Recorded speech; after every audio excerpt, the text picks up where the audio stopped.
जोधपुर के आउटर में राजस्थान पुलिस को एक ट्रक जलती हुई मिलती है। आग इतनी तेज लगी हुई थी कि अंदर सब कुछ जलकर राख हो जाता है।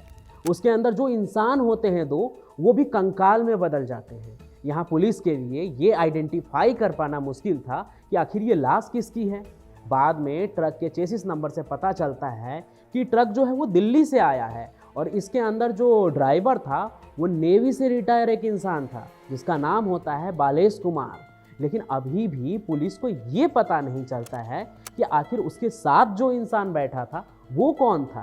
खैर, इस पूरे घटना के बाद नेवी से जो रिटायर वो इंसान होता है उसके अवशेष को उसके घर वाले ले जाते हैं, उसका अंतिम संस्कार कर देते हैं। इन सभी बातों को बीते हुए 1 या 2 साल नहीं बल्कि 20 साल गुजर चुके हैं, लेकिन अब मुर्दा जाग उठा है।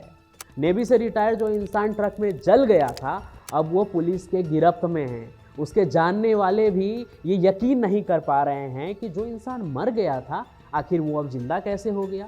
आगे और भी बहुत सारी बात है जो अभी मैं आगे बताऊंगा। फिलहाल चलते हैं इस पूरी कहानी की तरफ।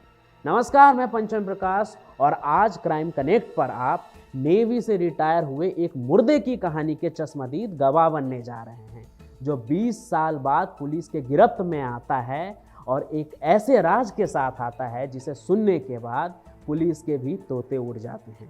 तो आइए शुरू करते हैं।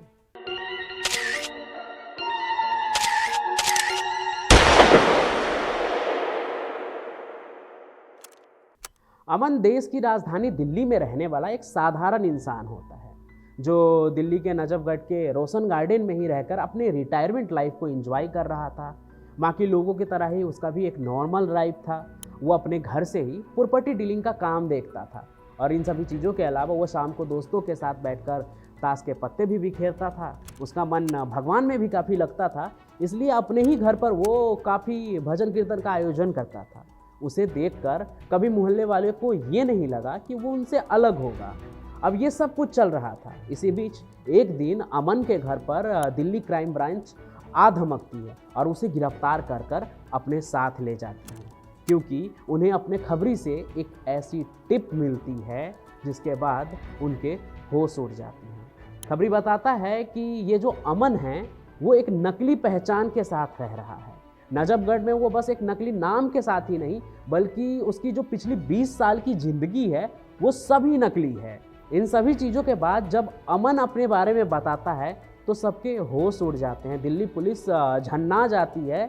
उन्हें पता चलता है कि ये अमन नेवी से रिटायर वही बालेश कुमार होता है जो राजस्थान पुलिस और दिल्ली पुलिस के नज़र में 20 साल पहले ही मर गया था।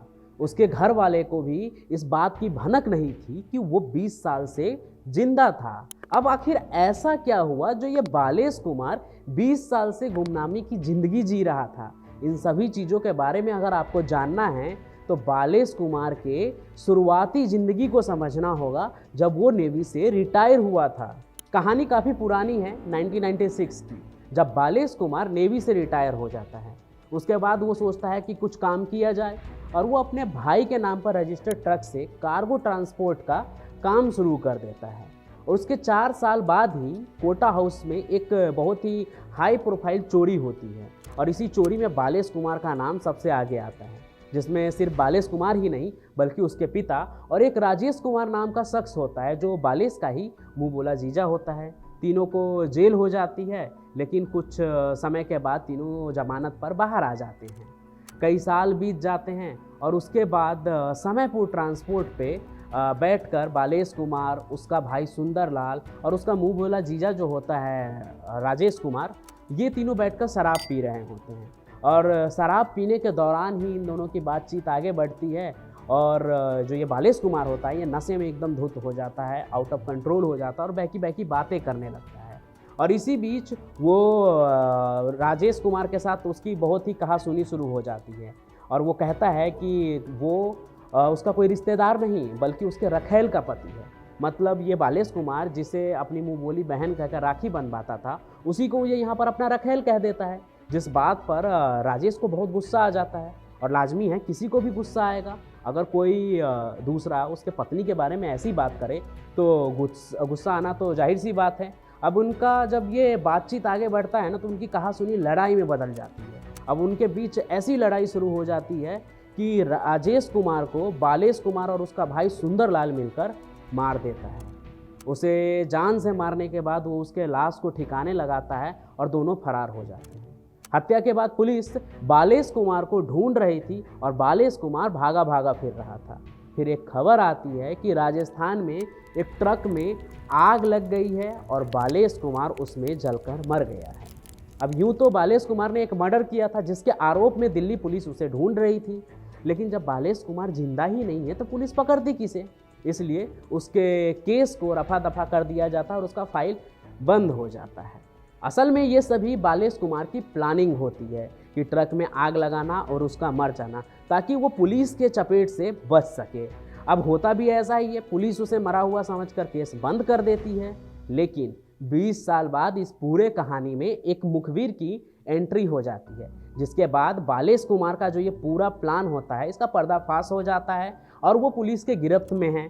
लेकिन यहाँ पर पुलिस के लिए एक बहुत बड़ा सवाल था कि अगर 20 साल पहले बालेश कुमार के मरने की खबर आई थी और वो जिंदा है, तो जाहिर सी बात है कि उस वक्त जो ट्रक में लोग मरे थे उसमें से एक बालेश कुमार नहीं था। तो अब तक पुलिस के नज़र में सिर्फ एक ही इंसान था जो गुमनाम था। लेकिन अब पुलिस के लिए वो दोनों ही लाश गुमनाम थे, क्योंकि बालेश कुमार जिंदा है तो ट्रक में वो 2 लाश किसकी थी जो पुलिस को जली हुई मिली। अब उस ट्रक में लाश किसकी थी ये तो बालेश कुमार ही बता सकता था, जो इस वक्त पुलिस के सामने बैठा हुआ था। पुलिस भी उससे पूछती है कि आखिर वो लाश किसकी है, तब वो 20 साल पहले हुए इस वारदात की पूरी कहानी बताता है, जिसे सुनकर सबके होश उड़ जाते हैं, क्योंकि वो उस एक कत्ल के आरोप से बचने के लिए 2 और कत्ल कर देता है। होता ये है कि 20 साल पहले समयपुर बादली में जब बालेश कुमार राजेश की हत्या कर देता है तब पुलिस उसके पीछे पड़ जाती है और वो पुलिस से भागा भागा फिर रहा था। उसे ये भी पता था कि वो बहुत दिनों तक पुलिस से नहीं भाग पाएगा, एक न एक दिन तो वो पकड़ा जाएगा। अब इसी चीज़ से बचने के लिए वो एक प्लान सोचता है कि मैं ऐसा क्या कर दूं जिससे पुलिस मेरे पीछे भागे ही नहीं, और यहीं से उसकी वो खतरनाक प्लानिंग स्टार्ट होती है। वो समयपुर बादली से अपने ट्रक में गत्ता भरकर निकलता है, साथ में 2 बिहारी मजदूर को भी अपने साथ ले लेता है, ये कहकर कि आगे उसके लिए काम है, और ज़्यादा दिहाड़ी की लालच देकर उसे अपने साथ ले लेता है। अब बालेश कुमार दोनों मजदूर के साथ राजस्थान की तरफ निकल जाता है, जोधपुर की तरफ। वहाँ नो एंट्री का बहाना देकर जोधपुर के आउटर में ही अपने ट्रक को रोक लेता है और वहाँ पर कहता है कि तब तक तुम लोग को कुछ खाना पीना है तो खा लो। खुद अपने तरफ से उसको शराब भी ऑफ़र करता है और उसे इतना पिला देता है बिहार के उस 2 मज़दूर को कि वो अपने होश में नहीं रहते हैं और वहीं पर वो नींद में सो जाते हैं नशे में। उसके बाद क्या करता है ये बालेश कुमार, ट्रक से नीचे उतरता है और उस दोनों को ट्रक में ही रहने देता है और उस ट्रक को आग के हवाले कर देता है।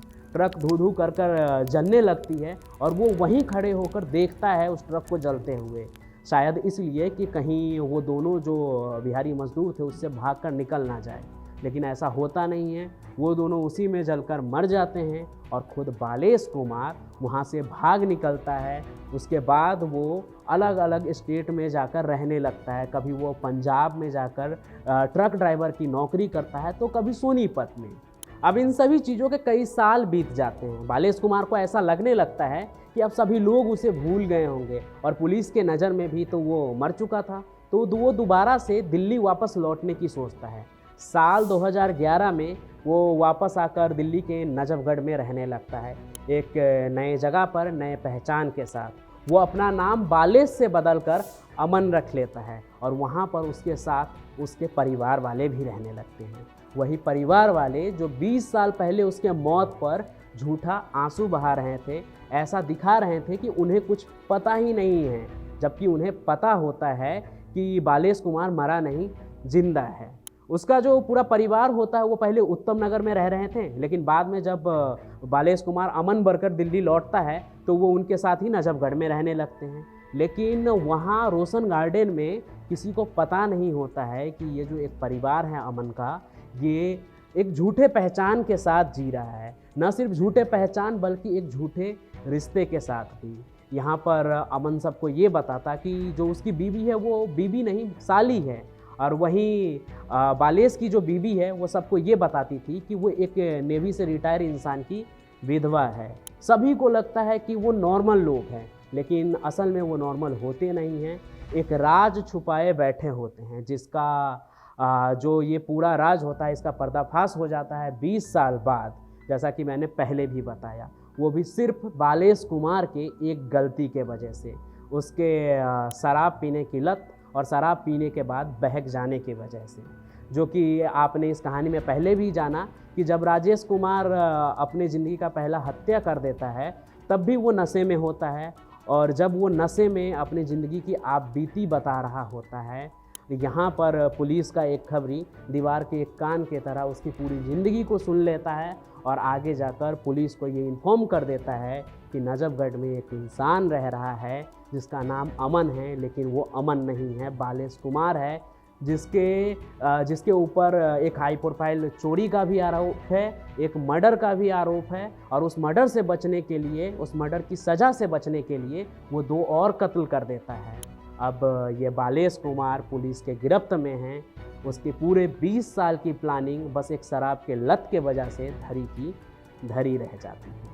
आज के कहानी में बस इतना ही। आपने देखा कि एक बस शराब के लत के वजह से इंसान कहाँ से कहाँ पहुँच गया।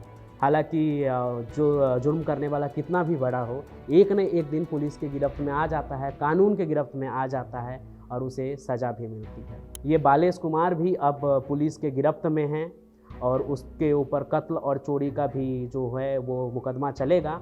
अब इसमें आगे क्या होता है वो तो देखने के लिए बाकी है। फ़िलहाल आज इतना ही। हम अपने चैनल पर क्राइम कनेक्ट पर ऐसी ही क्राइम और क्रिमिनल से जुड़ी तरह तरह की कहानी लेकर आते रहेंगे। जो आपके आसपास घट रहा है, जिससे बचना आपके लिए ज़रूरी है, जिससे जागरूक होना आपके लिए ज़रूरी है। बाकी नए सफ़र में मैं फिर से मिलूँगा एक नए कहानी के साथ। तब तक आप स्वस्थ रहिए, सुरक्षित रहिए, सतर्क रहिए और रहिए सावधान। फिर मिलेंगे। धन्यवाद।